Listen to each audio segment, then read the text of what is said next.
Yeah, great. Hi everyone. Good afternoon. Thanks a lot for joining in.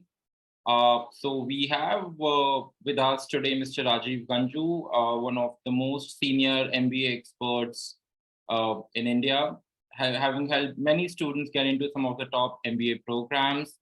Then we have Manas Pathak, an ISB alumni, and Tushar Lakhera, again from IIM Ahmedabad, and Shikha Maheshwari from ISB. So why don't we start with a quick introduction, guys? So Mr. Rajiv, would you please start with a quick introduction? Hello, everyone. My name is Rajiv. So I've been in the higher education space for 18 plus years. And fortunately, I've had, opportunity to work with top brains like you all who are aspirants for the top schools. And I would have basically helped and mentored more than 7,500 students till now. That's a big number. That's a huge number. And not only the Indian schools, but also top of the league schools from all countries, be it Stanford, be it Yale, be it Columbia, be it, LBS, be it Oxford, be it ISB, be it IIMs, right? So my experiences in the last 18 years is that, the application processes for most of the business schools have really changed. The data has basically evolved. The experiences have evolved, right? The industries are evolved and the business schools are also evolved, keeping in mind that, what is there for a business school aspirants to really bring in synergy with the outcomes, which is the placements. I think Shikha will be the one who will basically talk more about that maybe later. But I would say that, while you are prepping for your applications or looking at, the next steps, you need to really have a clarity in terms of what you have done, how you have done, what is the kind of a contribution that you have already delivered. What is the impact that you have delivered? What are the absolute numbers, efficiencies, and so on and so forth? What are the attributes that you have? What attributes that you have basically, I would say, garnered through your experiences, because every experience gives you some kind of a flip to reskill your existing skills, right? You upskill, reskill. How do you really understand where you lack? What are your areas of development? What have you done thus far? Because this year, I think the essays at ISB are absolutely more reflective on your own self rather than on the goals or maybe the peer learning and so on and so forth. Right? We'll speak about and we'll talk about those things later while we are basically discussing those topics as well. And Manas and Shikha would really assist me in terms of correcting me at times where I go wrong in terms of how to approach the essays. Thanks. So Manav, over to you for your quick introduction. Hey, hi, hi everyone. I'm Manas. I'm an ISB graduate. I think that I have been enjoying this MBA admission mentorship journey because I myself came from a very diverse background. I've had a very atypical kind of a work experience. I worked in the oil industry, then I started my photography company. Then I mentored some other tech startups. So I've done a lot of things. Then I've done marketing, and then I decided that this was the right time to go for an MBA, and I joined ISB. While I was at ISB, I got a lot of requests for helping prospective students figure out their MBA journey, how to apply for ISB and all. And that's how I ended up joining LilacBuds also, and I've been enjoying the process a lot and looking forward to working with you guys also. Thank you. Great. Thanks a lot, Manas, for that quick brief. Now, moving on to Shikha. Shikha, if you could help us get a bit of understanding about your background. Hey, thanks, Karan. Hi, everyone. My name is Shikha Maheshwari. I graduated from ISB 2020. Prior to ISB, I had an analytics-oriented experience where I started off my career with Mu Sigma and then moved to Goldman Sachs to set up their internal analytics team.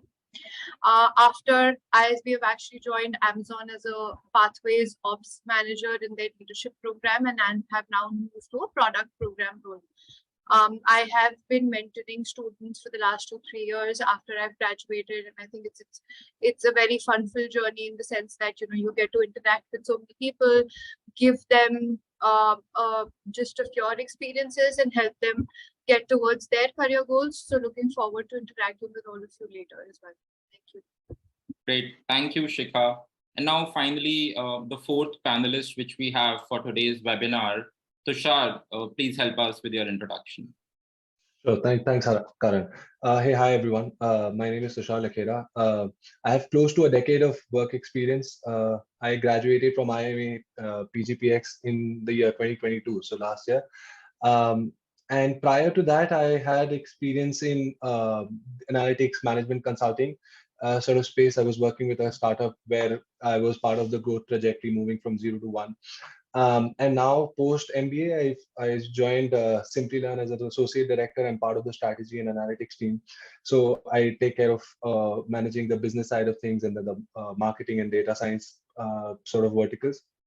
So that's brief about my work experience. In terms of mentoring, we've had a pretty long engagement with LilacBuds. I've had the opportunity of mentoring and working with a lot of aspirants in the past year.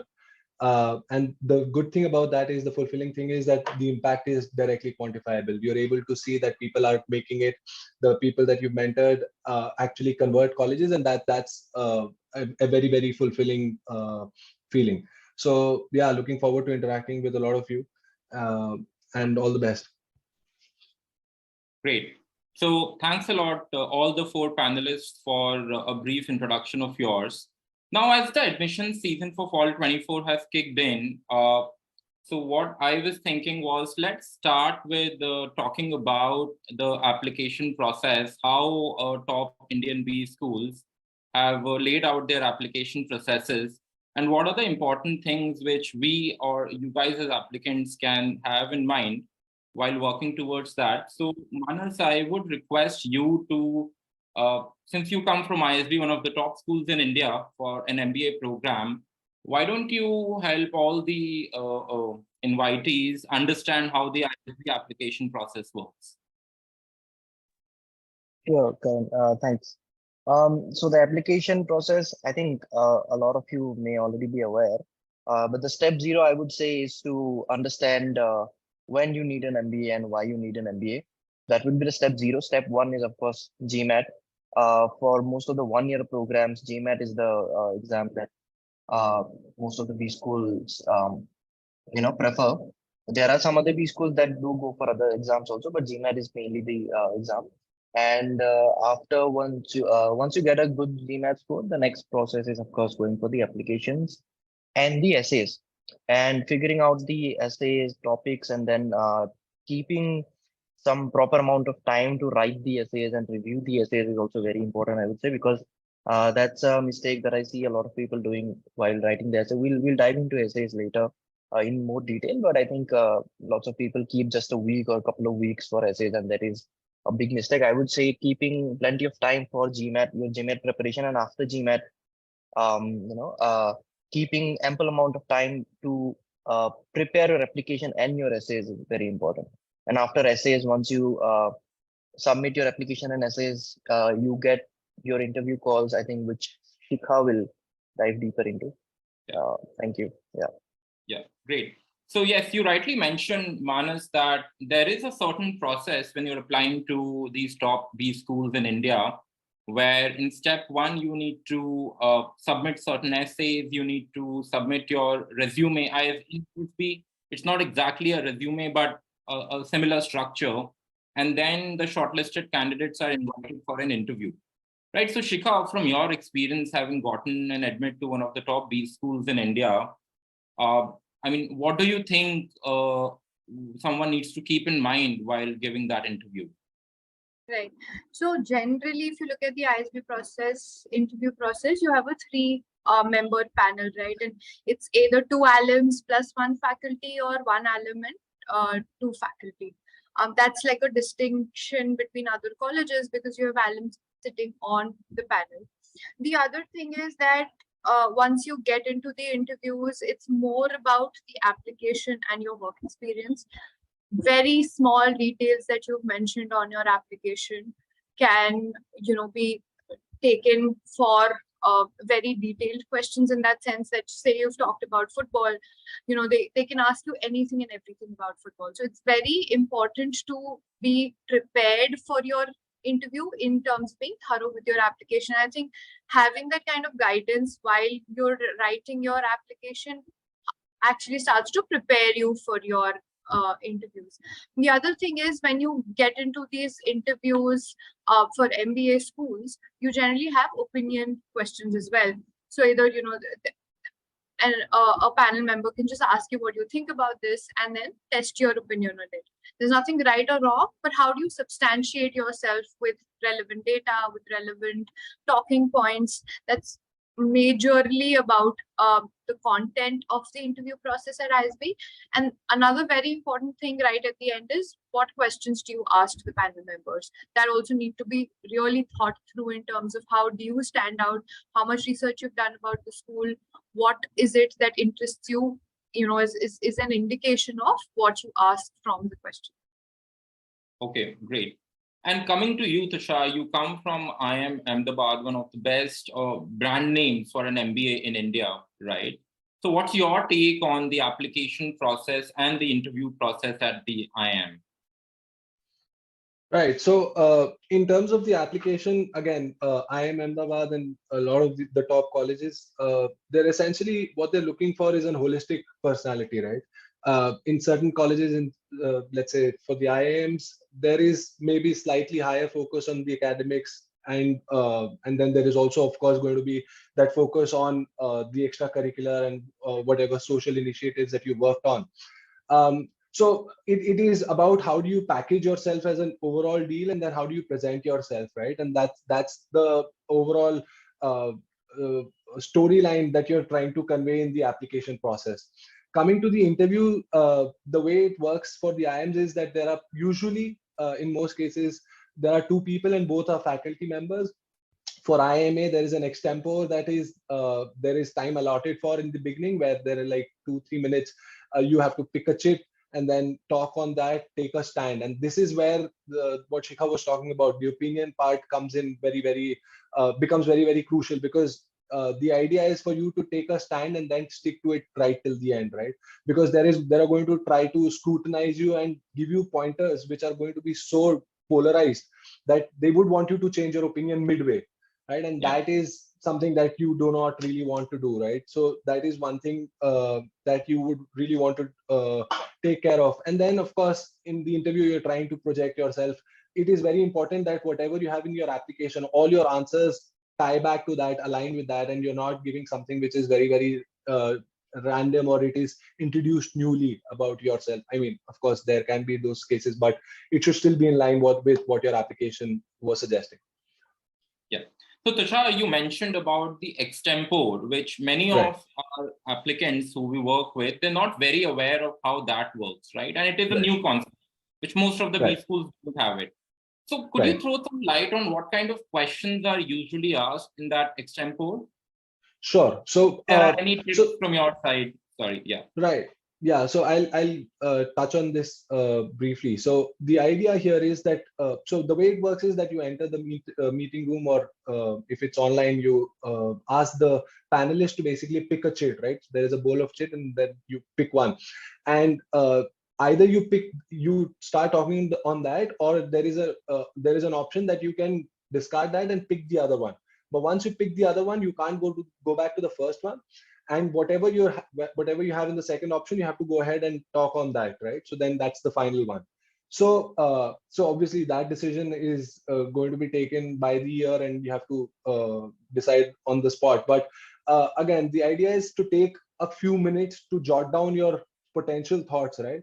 And then once you jot those down, and they would give you whatever 1 minute to put those together, before starting, you have to ensure that everything is very, very solid, right? There should not be any loopholes in that process, because if there is the slightest of loophole, the panelists in front of you are IIMA professors, IIM professors. They are going to really just hang on to that loophole, and then they're going to grill you on that, right? And then they're going to try everything to make you flip on that opinion that you had taken, that stand that you've taken. So then the overall journey is just to sort of defend yourself or keep presenting stronger point of views so that you're able to convince the panelists. In most cases, what I've heard and what I've understood is that the panelists might not feel seem very convinced, but then that's not that does not matter. They're supposed to be like that. That they wouldn't show whether they're convinced or not. Yeah. Yeah, I guess this is a pretty important point which you mentioned, because many times what students do is they try to gauge the face of the interviewer. Right. Exactly. And that's depending upon that, their confidence level goes up and down, right? So yeah, this is a pretty important point which you mentioned. So thanks a lot, all the panelists, for laying down the foundation and quickly taking the aspirants as to how the application process works across these top schools. Now, I would request Mr. Rajiv to please,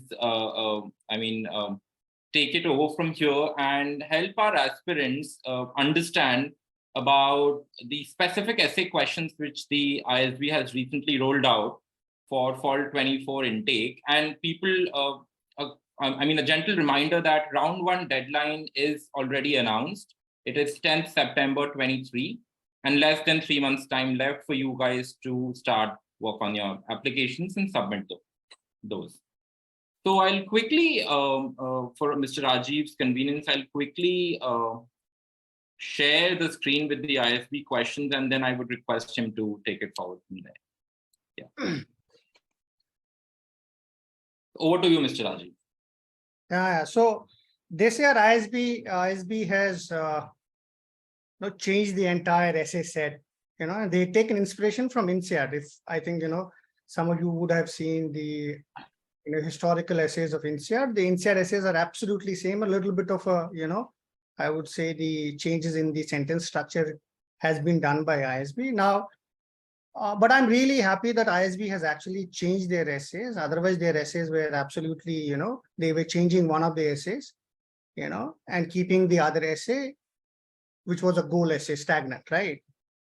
So I'll go one by one, and Manas can basically help me out here, as well as in case I go wrong somewhere. Yeah. Shikha can please feel free to pitch in. Yeah. Feel free to pitch in, right? So now the first question is saying that if we go by the first statement, which is basically broken at comma, it says that provide an honest portrayal of yourself. That means they want to know you as an individual who is applying, correct? Then they are saying that you emphasizing your strengths and weaknesses. So honest portrayal of yourself, emphasizing your strengths and weaknesses. Then they are saying that highlight the key elements that have shaped your personal journey. Give relevant illustrations as needed. Now, because the question is a 400-worder, you just have to make it sure that first is that when you start really looking within your own self, right, you will have to do an exercise which is called self-introspection. Introspect deeply in terms of what strengths have really helped you and where have you lacked during the process of your growth. It can be primarily post your undergrad or a grad, whenever you have taken that step of really moving into the thinking about an MBA, right? So you'll have to basically break it down. Break down the entire experiences first and see that which strength has really helped you achieve that success. Because you are also contributing and also talking about that there has been an impact and you have been able to utilize a strength A. So there can be tons of strengths, right? So strength can be, it can be more data-driven. It can be entrepreneurial. It can be collaborative. It can be thinking beyond the obvious. It can be never say never attitude. So there would have been certain experiences that would have really helped you understand your strength. First is don't look at the weaknesses first. First, think about the strengths and look at a weakness as an area of development rather than a weakness. Because sometimes if you continue to say that, this weakness has haunted me for the longest time, then they will say that then you are not done external interventions to, address that weakness. That's also very important. So you'll have to be very, I will say, mindful of the fact that, a weakness should not really interject with your strengths. It should not really crisscross it, should not divide it, right? So when they're talking about illustrations as needed would mean that, you'll have to talk about some of your experience. Now, this is a four-under word. What I suggest my students, INSEAD students, now they're ISB essays, that, first is in the first introduction, which can be a two-liner, talk about your strengths that has defined yourself. Don't talk about a weakness there. That's what I do. Manas and, Manas can really add on to that, and Shikha can also add on to that later. But what I tell them that, hey, pick up 2 or 3, strengths of yours and build on that. Once your first paragraph is done, which allows a reader to know about your strengths, then they will basically look into what you are writing about those strengths. Second is, once you're basically, then the second paragraph, which is breaking down the first paragraph is giving the real portrayal of yourself. And then you're defining it, that how those strengths have actually shaped your personal journey. And then you'll have to connect it with an illustration. An illustration has to be effectively on an SAR format. It has to be a situation, action, result format, which makes it perfect for a reader to understand that, what exactly have you done and how have you utilized your strengths, or how have you discovered your strengths at times. Sometimes, you get into a particular opportunity knowing that, hey, now that this is an opportunity, I'll have to, this is a challenge that I have to, convert it into an opportunity.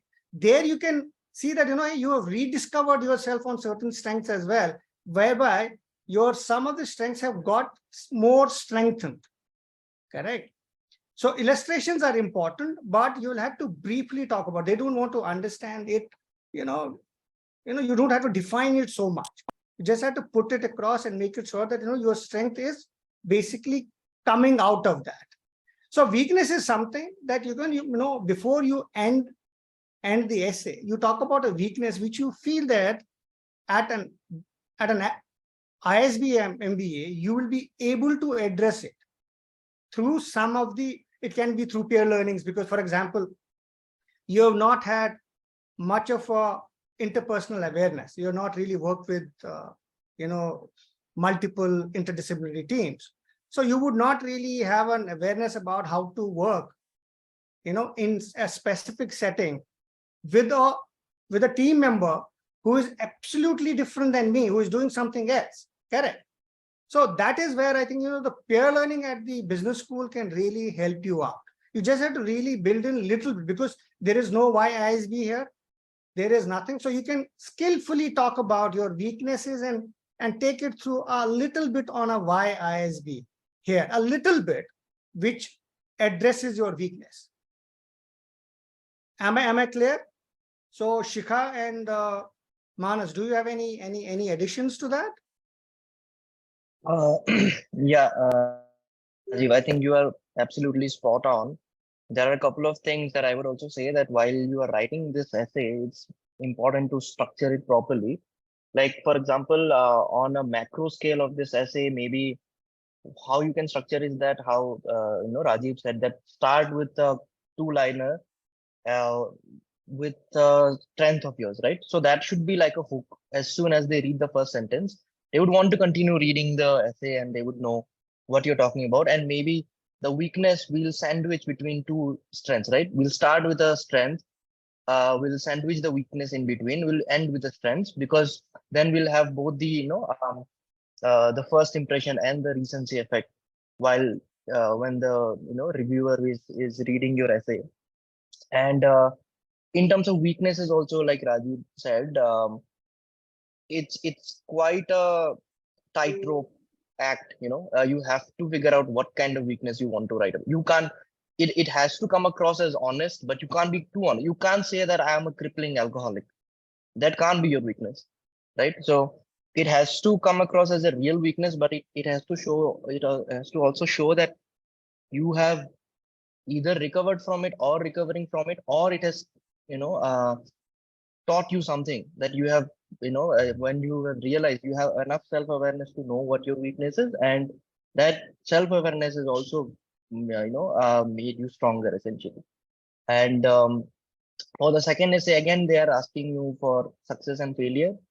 Success, of course, we know how to write about successes, but the failure, again, you have to talk about how that failure has helped you grow as a person, helped you grow as a professional. And this is I think this year ISB is asking more personal questions, because most of the essays that ISB gets now have become so homogeneous that it's very difficult to differentiate candidates. I was in the voluntary student board that helped with the application processes for the next year's intake. And I got to look at a lot of essays, and many of them, like most of them, seem extremely similar. You can't really differentiate between two candidates. That's why ISB is going for more of a personal kind of a story. They want to know who you are, and that's why they have kept the why ISB essay as optional. But I would again strongly urge that you write that essay and tell them that why ISB is going to help you in your journey. But again, they want a proper portrayal of you, who you are as a person, what are your strengths, weaknesses, failures. Just consider the essays to be like a trailer for your interview. Your essays has to be interesting enough that they it's a 400-word essay. It's not going into, they are not going into so much detail that you are telling your entire life story, but they have enough hooks in place that they would want you to come for an interview, and they would want you to ask. They would want to ask you those questions. Tell me, you have written this about you yourself, and then please tell us more about this. So yeah, that's how I would approach. I think Shikha can shed more light on it. Okay, thanks, Manas. I think Rajiv and Manas have pretty much covered how tactically these essays need to be tackled. For me, if I look at ISB essays over the years, right, while the statements have changed, the topics have changed. Overall, if you look at a B school, they're interested in one, what will the B school do for you? Two, what will you do for the B school? As a student, as an alum. So while you write any of these essays, that should be your mental model. How do you give them a reason to select you? One, why will you, how will you contribute to the cohort? What diversity do you bring in?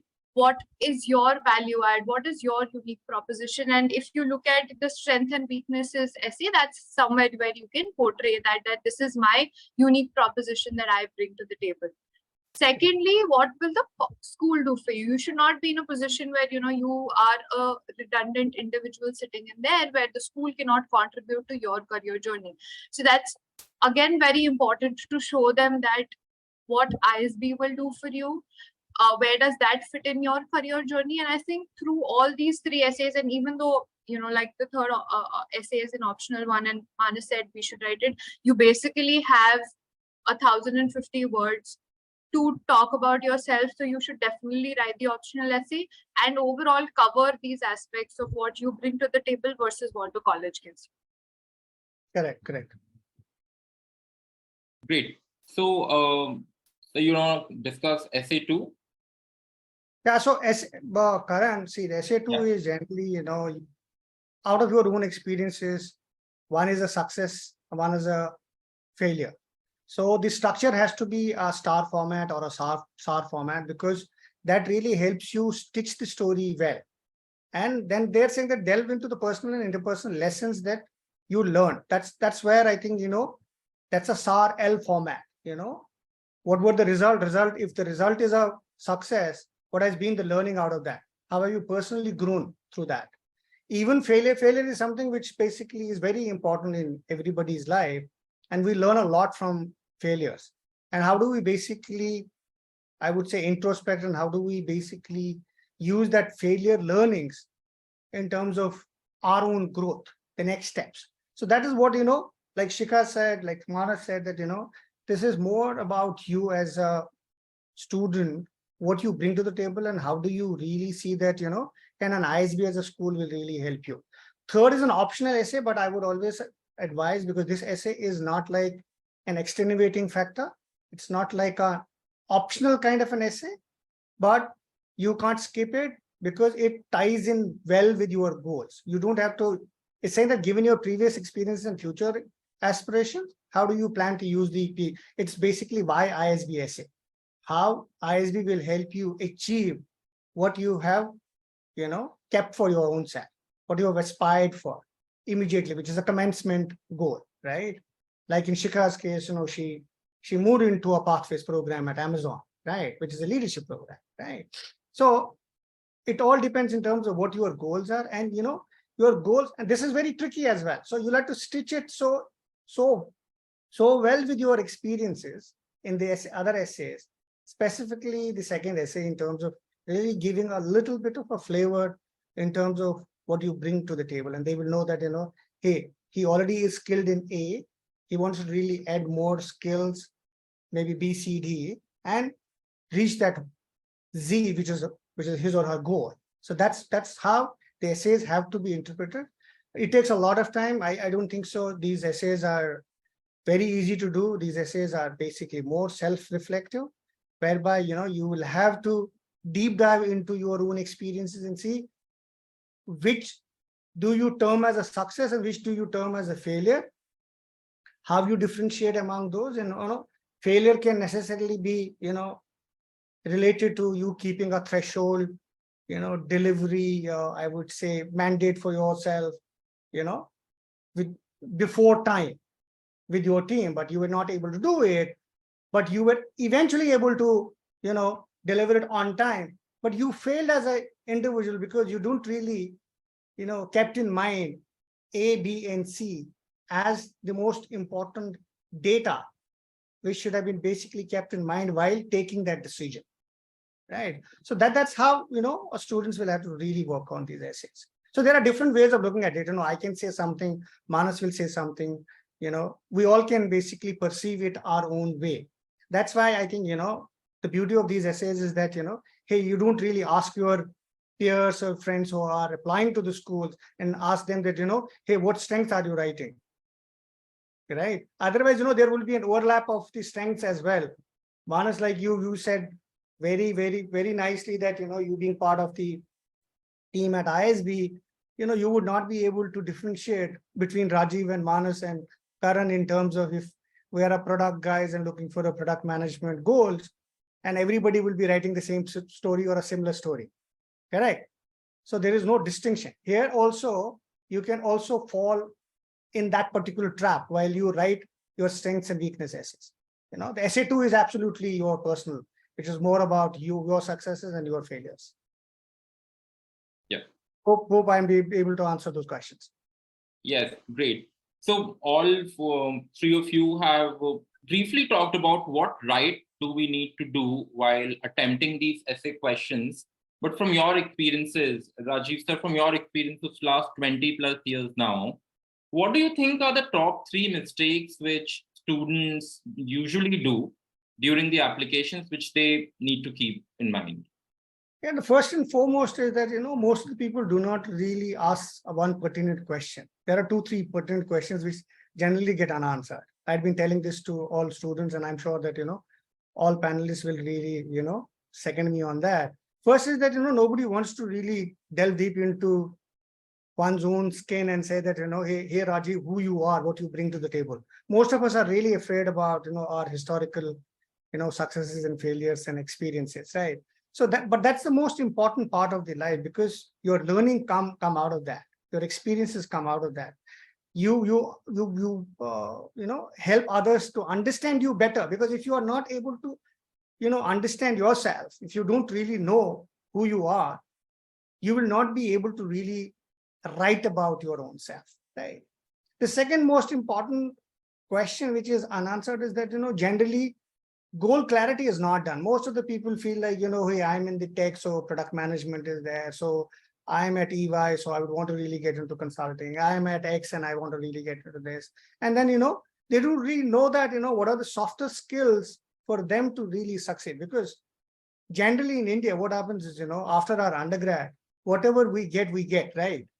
That has nothing to do with our skills. That has nothing to do with our softer skills. Sometimes, we basically get into that particular, phase of life, and we get stuck somewhere and we start learning out of that, right? Though the grass is greener on the other side, everybody sees somebody else doing better than oneself, right? But at the end of the day is, sometimes, we learn that. But eventually, if I'm an individual, I feel that, hey, I can be a good consultant, but I'm stuck in maybe analytics, or I'm stuck at something else. So that is why there is an MBA. If you look at the data, if you look at specifically the ISB data in terms of the placements, 79% of the people are actually changing the function. 78 point something is changing the industry. And there is an overlap in terms of people shifting their industries and their skills and functions. It's almost a 65%. That means out of 800, 900 students, so you've got 550 students who are absolutely changing their stuff. So it's very important to know that, what you want to achieve. What have you done is, have you done, you can't change it historically, right? You just make it sure that, now I bring in this skill and this is my softer skills. I think, everybody will really second me on that, softer skills are more important than the harder skills. Harder skills you can learn. So softer skills, it's very difficult to change because that's your own attribute, character, right? So you need to really work on seeing that, what you are good at. For example, I'm good at really interacting with the people. Then I should really get a people's role, maybe sales, maybe marketing, maybe operations, correct? But if I'm not good at that, if I want to really be a consultant, I would want to be a consultant because that's my aspiration. But I may not be good at data mining. I may not be able to interpret the data, correct? If you look at it, I think 2%, 3% of the consultants are only successful, rest are not, because of the fact that that's not their software version. So MBA is absolutely a chance for anyone to move from what they are doing and what they could have done, but unfortunately they didn't really got that opportunity to move into something after the MBA, because using the platform is on our own. How do I pick up the electives? How do I pick up the other things that are experiential in nature, apart from what I'm being taught inside and outside the classroom? That's all dependent on my own choices and how proactive I am. I can't be really, sitting and saying that, now I am part of an ISB or an IMA. It's a ticket to Hollywood. It's not, it takes a lot. It takes a lot of time, effort, and energies, and understanding about your own self in terms of moving to that transition, right? That transition can be your evolution as well, because if you like what you are doing, you are evolving from there. If you don't want to really do what you are doing, you are transitioning into something. That's what I think, these are mistakes that, people really do. In terms of the CV, if you look at it, most of the people do not work on a star format. They don't really write the, results. They don't really write the results. They talk about what they're doing in the routine, right? Those are KRAs, right? Generally, the KPAs have to be written, right? Specific to the role or, I would say the project that you have been part of. What exactly have you done as part of that? If you have done different functions as part of different projects, you should really talk about different projects with different functions, which really helps people understand your diversity, right? Because everyone, I think Tushar, Manas and Shikha, that now most of the business schools are working on DEI, diversity, equity, and inclusion. I think they would want to really see a flavor of people already having those kind of experiences, or that mindset to really, be in that particular space. So that's what I think I should really tell most of the people who are, looking at applying to the business schools. Great. Amazing insights, Mr. Rajiv, on the mistakes which students usually do. Now, Tushar, when students are applying to these top schools, scholarship is one aspect which they want to know more about, right? Be it ISB, be it IIMs. And unlike the North American or the US schools, which are known to give heavy scholarships to students, Indian schools specifically don't have those much amounts, right, to disburse to students. So what, as per your experience studying at IIM, and then I would request Manas and Shikha to pitch in later, what would you suggest the students to keep in mind if they have to grab those limited scholarships available? Right. So that's a very interesting question. So Karan, so there are two ways that scholarships are provided. So, and I'm talking specifically from IMA standpoint, and then similar sort of things are applicable for ISB and other IIMs as well. So there is the entry level scholarship, and then there is the academic excellence scholarship, right? So the entry level scholarship, the horizon has expanded since the last year. Now, IMA especially has started giving scholarships to transgendered individuals, to people coming from armed forces, people who have excellence in fine arts, who have done extremely well in sports, have brought some recognition on that front, right? And people who come from doctors, medical background. So those sort of things are, and again, this ties back to what Mr. Rajiv was already mentioning, that diversity is a big part of what a cohort at an IMA or an ISB would, I mean, it's a big integral part, right? So diversity, and that was also reflective in my syndicate. So just like there are study groups at IIMs, right? And at my IIM Ahmedabad cohort, there was one Cindy group, which is the study group, which was consistent across. And I had an entrepreneur in my batch. I had a chartered accountant. I had people coming from industrial backgrounds, people who are coming from PSUs. There was an army general who was in my study group. So there were 10 people, and all 10 of them brought absolutely different skill sets to the table, right? One thing that was very common, like again, Mr. Rajiv was mentioning, was the soft skills. Everybody knew what they wanted to communicate, right? Everybody had a lot of knowledge of their own sectors, but the idea was, how do you table it, right? And are you able to collaborate with people and bring those on board? So so that is one aspect. So yeah, scholarship, if you're able to show that diversity, you stand a chance to get a scholarship. Also, at the end of the year, there is scholarship provided, and there is a fee waiver for academic excellence. For at IIM Ahmedabad, it's for 8 people out of 140, and it's in slabs, right? So 8 out of 140 is a big percentage, right?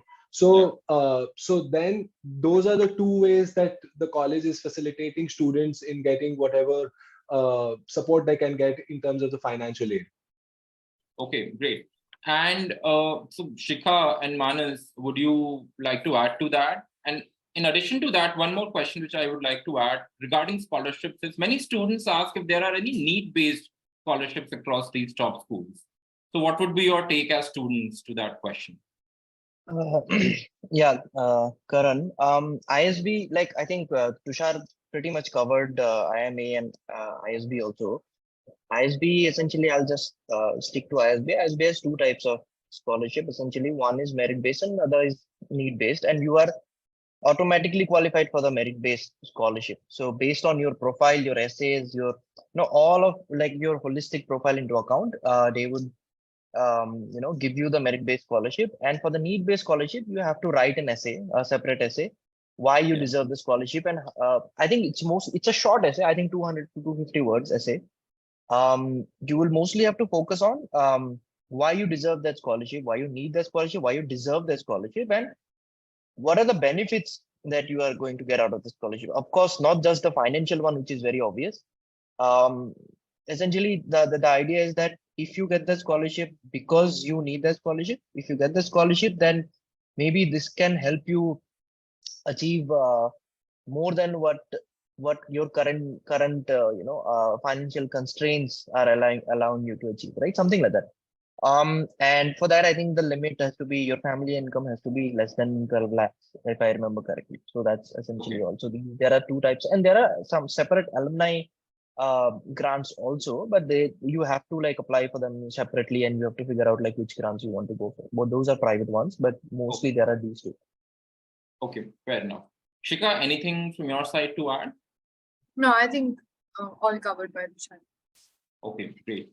So Shikha, I would request you to now probably talk a bit about the kind of career opportunities which students can expect across these top schools. What would be your take on that? Right. So I think I'll talk about ISB first, and then maybe highlight my experience. At ISB, we have a specific body which is a non-student body called CAS, Career Advancement Services. Their dedicated role essentially is to get placements for students, right? And their KRAs, their payment structures, their bonus structures is on the kind of placements the school does. So that shows the kind of commitment the school has in terms of enabling each of the students to get what, the kind of role they're looking for, the kind of role they aspire to enter. That's number one. Number two, if you look at the kind of diversity of roles that come to ISB, right, from a recruitment perspective, one from a function standpoint. So consulting, everybody knows, is very big at ISB. Product program is extremely big again. My year, I think, it was very equally split between consulting and product program. Marketing is starting, very good roles from companies like L'Oreal, Google, come for marketing roles. And then you have a lot of good ops roles. Like I said, I joined one of the ops roles in Amazon, right? So I think these kind of diverse roles from a functional perspective, plus from a work experience perspective. So you will get a lot of roles that require 2 to 5 years of work experience, 5 to 7, 7.5, and then above 8 years of work experience. So you have roles, companies, responsibilities, mandates for every kind of individual that comes to the college. And I think CAS as a body does a wonderful job. Now, I'll talk about my experience, right? I started off, because I came from a consulting background, I started off thinking that let me stick to what I know, what I'm aware of, right? So I started applying to these consulting companies. And then all of these interesting e-commerce startups, new age companies, tech companies started coming with a lot of program product roles. So I applied to them as well with my application. I think I got a lot of shortlists from both consulting, program, product. So the school does not restrict you in terms of what you can apply to, what are the various roles that you want to aspire for. My experience, honestly, was a lot of interviews, a lot of shortlists, which means a lot of work at the B school.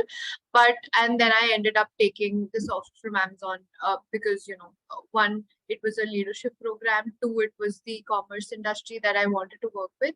And three, there are a lot of different things that you can do inside the company itself, right? So I moved from an ops role to a product program role now, and I continue to explore within the company. Great. I mean, useful insights, Shikha, I would say. Thanks a lot for that. Mr. Rajiv, would you like to add to the point regarding scholarship? And one more question in addition to that, many students keep on asking about the ROI, right? So what would be your take on that? Doing an MBA from these top schools. Yeah, see, Manas, Tushar and Shikha has actually said everything about it. I just want to really add in terms of the ROI. Generally people who look at, who are myopic, who look at ROI in the short term, I think, they should not really do an MBA at all. It's not a placement agency. These are not placement agencies.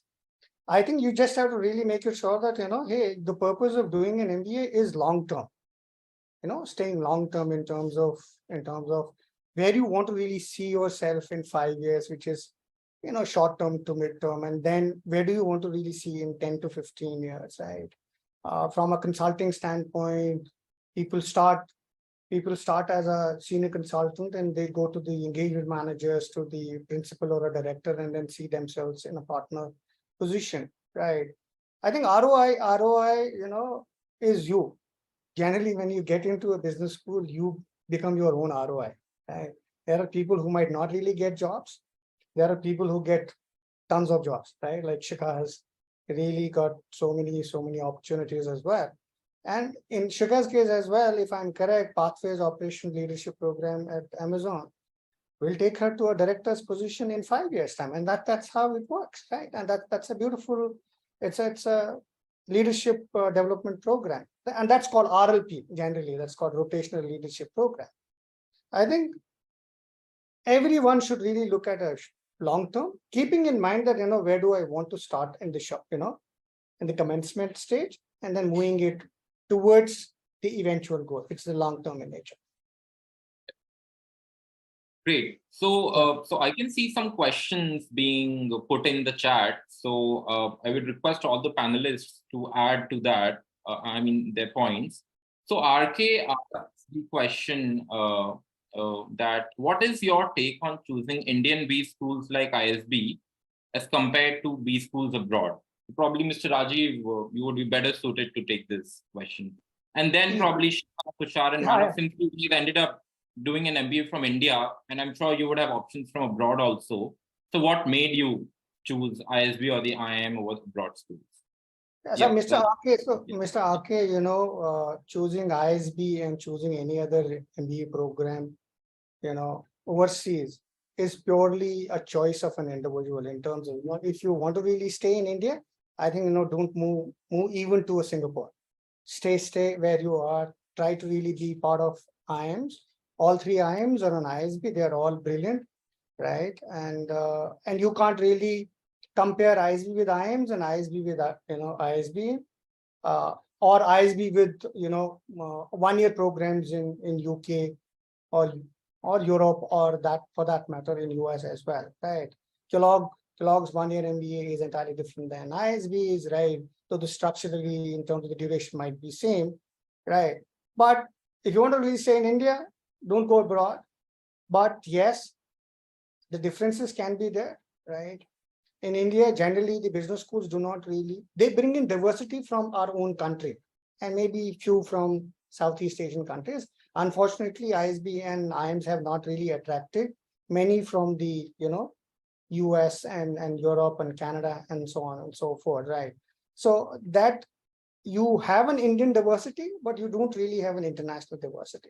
But in schools abroad, you get to really be working closely with diverse minds, more than us. Today, for example, Shikha and me or Manas and me, we are working in the same space in 2 different organizations. If we look at a problem statement, and both of us will basically look at the problem statement with a similar kind of frameworks and so on and so forth, right? So what if we are part of the same school, we would basically add on to each other's experiences in terms of what you did and how you did it, but it will be absolutely similar. It will be 90-100. It will not be a 50-50 kind of a, oh, you have done it differently and so on and so forth. But internationally, they might have really come up with something which might be more innovative. So that's called relearning. Once you get the peer learning is absolutely a right medium to relearn, right? To understand a different perspectives and so on and so forth. So I would suggest that, it all depends in terms of, if you want to really stay in India, you want to really express yourself for the Indian companies, these 4 schools are the best, right? But if you want to really have a global orientation, I think you can afford as well, you can definitely do that. But I'll tell you one thing that, female candidates in US do get Forte scholarships, tons of Forte scholarship, right? And our students last year have almost got 100% waivers on their tuition. So that's a big thing for female candidates, right? Great. So Sneha has a question. Is there an advantage in applying for round 1 or equal chances exist in both the rounds, 1 and 2? Mr. Rajiv, and then probably Shikha or Manas and Tushar, if you could. So if your experience is between 2 to 4 years, I think, round 1 should be your, target. But if you are experienced enough, I don't think so. The round 1s and round 2s make any difference. I think business schools like Shikha, Tushar, and Manas said that, they also do fitment with the, the incoming cohort as well. They also know that what's the kind of a diversity that they want to bring in. So they will basically look into the profile first. Data points are also, so there are people with 600 GMAT also getting into an ISB or an IIMs as well, right? So there is no specific data point in terms of a GMAT or a GRE for you to get into an ISBs and IIMs. But I think, your grade point average have to be good enough, right? Your CGPAs or the GPA should be good enough. But I don't think so there is any difference, if your application is stitched well, right? Your preparedness for round 1 is, I think, if you get into apply by round 1, I think you got more chances. Definitely, yes. when it comes to a data. But if you are well experienced, I don't think so. A second round would really be haunting your chances. That's what I feel. I don't know what Manas, Tushar, and Shikhar says about that. From my personal experience, I can say that there is almost no difference between all 2 or even 3 rounds, because ISB has been operating for more than 20 years, and they have the data over 20 years to see how the number of applications vary for each round, and the percentages of acceptance across the rounds kind of remain similar. And like Rajiv said, that if you come from a, let's say, typical kind of a background, round 1 might be very slightly advantageous, but there's not much of a difference. If you are very experienced, let's say I applied in round 2, and I have some mentees who got into ISB at round 3 also, right? So it doesn't really matter. ISB knows if they, for round 1, what percentage of applicants they are going to get, and out of them, how many they are going to admit. And they keep the wait list also according to that. So if you are weighted, then if you're on the wait list, then again, later on, you might still get an admit, whether you apply in round 1, round 2, or round 4. Great.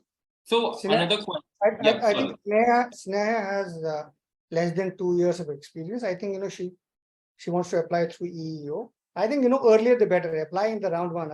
If you are already ready with all the data points, I think you should not really waste time, because EEO doesn't really have many seats, because you have ILP as well, EEO as well, and then you got the the general application cycles for 2+ years of experience. I think earlier the better, Sneha. I think you should apply by round 1. Great. So RK has a question which is probably not very relevant to this webinar, but still probably we could take this if there are no more questions from the group. That choosing B school in the US versus that in Europe, what would be your take on it, Mr. Rajiv? Is what he's asking. Yeah, see, Europe getting jobs is little difficult, even if you are from INSEAD for an international, right, or an HEC or an LBS see, UK is going through downhill in terms of the economy.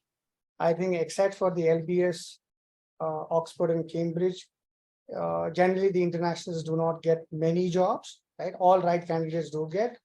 US is preferred for Indians because it's a STEM MBA. It's a 1 + 2 years of a visa that you can work in US. And in terms of if you are anywhere between 2 to 5 years of experience, I think the 1-year program generally doesn't really fit well unless and until you are doing it from India, right? If you're doing it from US, I think you'll have to really do it, from a 2-year program. It should be a 2-year program, because it allows you to intern, it allows you to really know yourself better. So the internships can be converted into PPOs and so on and so forth. I think, because of the STEM as well, the US programs are anyways far better than anywhere in the world. Great. So I guess we are already 4 minutes over time. So let's have a conclusion part from each of the panelists. So Mr. Rajiv, concluding, bullet points or nuggets from your side, please.